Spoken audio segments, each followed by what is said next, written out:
Ce dernier mardi, à Rognes, l'association Connaissance Formation Village, en partenariat avec le collège Les Garrigues, invitait l'écrivain Jean-Pierre Le Goff à parler du village du XXIe siècle. Il prenait appui sur son ouvrage La fin du village, une histoire française, paru en 2012 aux éditions Gallimard. Dans cet ouvrage aux divers prix littéraires, il étudie l'évolution au cours du siècle du petit village voisin de Cadenet.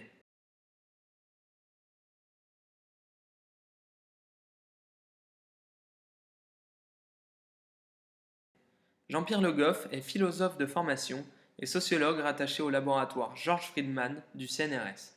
Actuelle, on n'a pas le choix, l'important, il faut qu'on en discute, parce que bon, ça devient un peu absurde. Ce monde on a l'impression beaucoup. Moi, je pense que les Français, c'est très difficile à dire par rapport aux réformes, j'ai rien contre les réformes, mais ils ne sont pas fatigués de la modernité, parce qu'au contraire, ils en profitent. Mais il y a une forme de fatigue de la fuite en avant. On ne sait pas où on va, mais il faut y aller, n'importe comment, on n'a pas le choix, et ça va de plus en plus vite. Et donc, les gens dans ce monde-là, si vous voulez, cherchent à trouver des points de repère, moi je n'ai pas à juger, mais qui peuvent repasser avec beaucoup de passé, en voyant qu'en même temps, comment on fait pour recréer, alors j'en peux plus, le lien, on recrée du lien, bon, enfin, on pourra en discuter. Alors il y a des associations qui ont joué dans les villages ce rôle-là.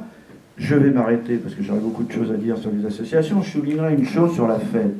Moi je suis très frappé dans la région, vous lisez le journal, vous avez... mais c'est la fête tout le temps, enfin, je veux dire, c'est la fête perpétuelle. Il n'y a pas un village qui soit en fête, il n'y a pas un événement qui soit... Et les villages se concurrencent pour créer l'événement. Si vous voulez, Cadenet, vous avez un truc, alors chaque village a son truc, la fête des cerises, la fête des poires, la fête du cheval, la fête des foins, il y en a des kilos, la fête du parc, même les chasseurs s'y sont mis, la fête du chien courant, ils sont obligés de... On suit, quoi, si vous voulez. Non, mais c'est vrai, c'est la cucune. Et donc, il y a la fête. Donc, quelqu'un qui vient de l'extérieur, il dit, mais c'est formidable, ce peuple est devenu festif. Mais ce peuple, il vit... J'ai rien contre, parce que je veux dire, je trouve que c'est mieux quand il y a la fête et c'est animé. Donc, ne prenez pas mal mon propos. Mais, ça ne remplacera jamais le lien que crée le travail, je suis désolé. Ça, je suis désolé, c'est le basique, si vous voulez, ce que je dis. Pourquoi ça ne plaira pas? Parce que ça crée du lien, c'est très bien, mais c'est éphémère. C'est le moment festif, un moment, bon, il faut le renouveler sans cesse, d'ailleurs, c'est une espèce de course. Plus il faut créer de l'événement qui crée de l'événement pour pouvoir avoir la radio, les médias, pour attirer le tourisme, etc. Donc ça ne remplacera pas le travail. Et c'est quand même étonnant de voir un peuple festif sur fond de chômage de masse, quoi. Et cette juxtaposition de ce que j'appelle la déglingue avec le festif. Ça, c'est quelque chose... Parce que là, j'ai analysé Cadenet, et je ne veux pas être trop critique sur la dimension culturelle, festive de la fête du livre dans les années 80, Jacques Lang, etc., tout est culture. Mais enfin, il y avait deux mondes, quoi. Il y avait la fête du livre avec des animations, enfin, c'est une fête du livre, c'est autant le livre, il y a la danse indienne. Puis l'important, c'est qu'on soit bien ensemble, quoi. Hein, le contenu... L'important, c'est de créer du lien, si vous voulez. Voilà. Bon, moi, je suis tout à fait pour. Et comment ça s'évalue, créer du lien? C'est s'il y a du monde à l'événement. J'avais un peu joué d'ironie, j'ai dit, écoutez, il y a un grand événement là, culturel qui dépasse tout le monde, c'est le vide-grenier. Parce que là, il y a du monde, si vous voulez. C'est ce qui marche le mieux, et c'est ce qui... Si vous évaluez la culture à ça, quantitativement, ça crée du lien, et ça c'est vrai, ça crée plus de liens que bon. Mais voyez la difficulté de cette juxtaposition. Alors, j'ai souligné, voilà, je m'arrête là, j'ai souligné quelques fractures, je signale qu'il y en a une autre, je vais parler de l'école. Il y en a une autre qui m'a beaucoup frappé dans la région, c'est ce que j'appelle les nouvelles formes de spiritualité diffuse. À travers le bien-être du corps, être bien dans sa tête et dans son corps, dans un rapport réconcilié avec soi-même, avec les autres, avec la nature, et si possible, mourir en bonne santé. Je le résumerai de cette façon-là. Alors évidemment, je caricature un peu, mais pas tant que ça. Comment j'ai vu ça? Parce que j'étais à l'office du tourisme autour de Cadenet, j'ai vu qu'il y avait des tas d'associations. Encore une fois, je tiens à préciser que je n'ai rien contre si ça fait du bien. Il y a des tas de développement personnel, être bien, mais très bien, si ça fait plaisir, moi j'ai rien contre.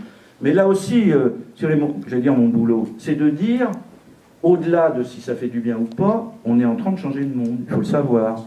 C'est-à-dire on est en train de glisser vers autre chose, vers un autre type de monde et des spiritualités diffuses qui correspondent à l'individualisme. C'est-à-dire d'un côté, je me branche sur quelque chose, une énergie, etc., qui est très différente des traditions chrétiennes qu'on avait, et je dirais même républicaine.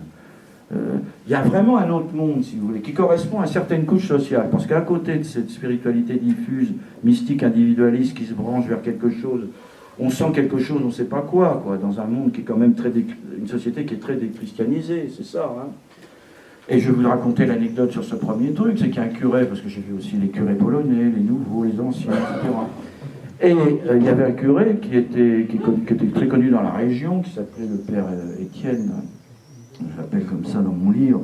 Et beaucoup de jeunes, par exemple, manquent de rituels quand ils se mettent ensemble, si vous voulez. Bon, alors, ils savent qu'il y a des curés, s'ils peuvent faire venir une bénédiction. Beaucoup de curés sont connus, ils viennent faire une bénédiction, on fait la fête, voilà. On ne se marie pas, mais ça manque de rituels, donc il faut quand même marquer le coup, une fête, etc. Et ce curé était très sollicité par ces jeunes. Et puis un jour, je raconte ça, vous voyez, signe d'une dynamique nouvelle. Ça ne veut pas dire que localement, et en France, il n'y ait pas des expériences intéressantes qui se mènent. Simplement, ces expériences-là ne se rassemblent pas encore, si vous voulez. Hein. Bon, voilà. Et bon, je pense qu'il y a beaucoup de choses à preuve ici dans les villages qui se font.